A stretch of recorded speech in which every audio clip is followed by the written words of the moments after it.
Welcome to the beginning of my tutorial series on making the cosplay for Drow Ranger from Dota 2. So for the first part of this series, I'm going to show you guys how I made these bracers for Drow. They're from the Boreal Watch Set. First step is taking your pattern and cutting out both your pieces. I made this pattern by wrapping plastic wrap around my arm, covering it in masking tape, and then cutting it out so that it conformed to the shape of my arm, and then I could draw the designs and make it into the shape that I needed to. Next, we're going to take advantage of one of the excellent properties of ethafoam. If you heat it up enough, it will seal itself, and it'll also become moldable. So I'm using my arm here to start getting this bracer into the shape that I need it for the eventual cosplay. I want this bracer to look like it has a whole bunch of scales on it, almost like in the original Drow artwork. So I'm cutting in score lines. After cutting in all of these details and designs, I can take my heat gun and heat up the ethafoam. And what this does is it'll shrink all of the foam and result in any of these small lines that I cut in expanding and becoming much more pronounced as I apply enough heat to the bracer.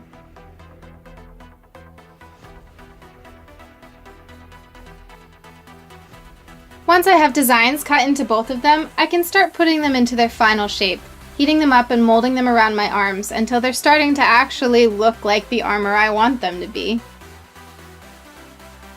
Now that they're approximately shaped, I want to finish these off by adding a nice strip of worbla around each edge to make them look polished and final.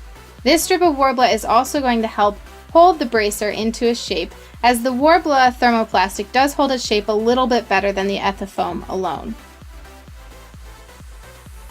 After doing a few fit tests and making sure the bracers look how I want them to, I can move on to my next step, which is doing attachments.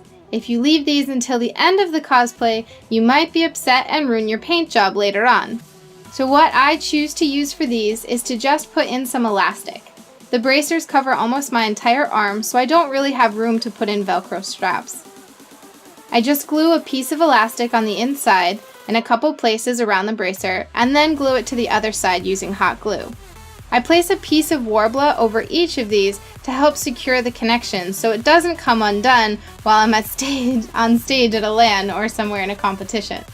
Now that we have our bracers, we're going to seal them before we want to paint them. Myself and a lot of other cosplayers use something called Plasti Dip, which, when bought in the clear version, makes an excellent sealant for ethafoam before you begin painting. And now that we've gotten to this part, all that's left will be painting them, which you'll see in a later video. So please subscribe to the channel, hit that like button, leave me a comment, let me know what you thought, and thanks for watching, guys!